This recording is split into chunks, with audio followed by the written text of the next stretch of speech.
Máis de 2 meses, en concreto 66,4 días, é o tempo que os pacientes da área sanitaria de Pontevedra e o Salnés teñen que agardar para unha intervención cirúrxica. En Pontevedra, a espera é de 69,4 días, e no Salnés de 48,2. A actividade asistencial durante o ano 2025 incrementouse de maneira global. Un 2% de incremento nas intervencións cirúrxicas, que está vinculado en moitos casos ao incremento do envellecemento da poboación, o incremento da idade poboacional.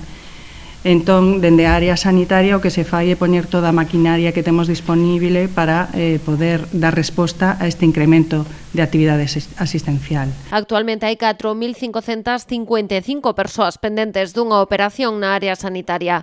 Traumatoloxía e oftalmoloxía son as especialidades con máis lista de espera, unha agarda que se reduce notablemente se estamos ante casos de prioridade 1. Os máis graves aténdense nunha media de 17 días. Fanse moitas máis cirurxías. Temos os mesmos quirófanos que tiñamos, máis persoal, polo tanto, como ben decía a directora asistencial, o que hai é que operar de tarde, hai que operar no Salnés, hai que operar no Quirón, é dicir, hai que operar en todos os quirófanos que temos baixo o noso paraugas un pouco de tutela ou da capacidade que nos dá precisamente o ser área sanitaria. No que se refire ás consultas con especialistas, a agarda é de case 68 días de media. Neuroloxía sitúase á cabeza con 126 días de espera. Séguenlle traumatoloxía e uroloxía con 82 cada unha. A que menos é oncoloxía. Ali os pacientes teñen que agardar 11,7 días. Área sanitaria, temos 26.504 pacientes en lista de espera, cun tempo medio de espera de 67,7 días.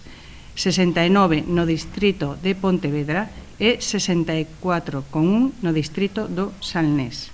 Os pacientes da área sanitaria de Pontevedra e o Salnés viron como os tempos de agarda se incrementaban nunha semana de media. Dende a xerencia atribúen este aumento ás folgas médicas e a negativa dos facultativos a facer peonadas, que son as operacións que se realizan en horario de tarde. Estas folgas que hai semanales nos hospitais, sobre todo, que repercuten máis nos hospitais, están convocados todos os médicos, como ben sabedes, pero ten unha maior repercusión sempre na parte hospitalaria, pois cada semana, un mes, sin facer actividade habitual, pois vaise sumando moita demora nesa lista de espera de agarda, non? Durante o 2025 tiveron que aprazarse 345 intervencións cirúrxicas polas folgas. En canto aos paros en atención primaria, o xerente asegurou que provocan a cancelación dunhas 200 consultas diarias e retardan a derivación de pacientes ao especialista.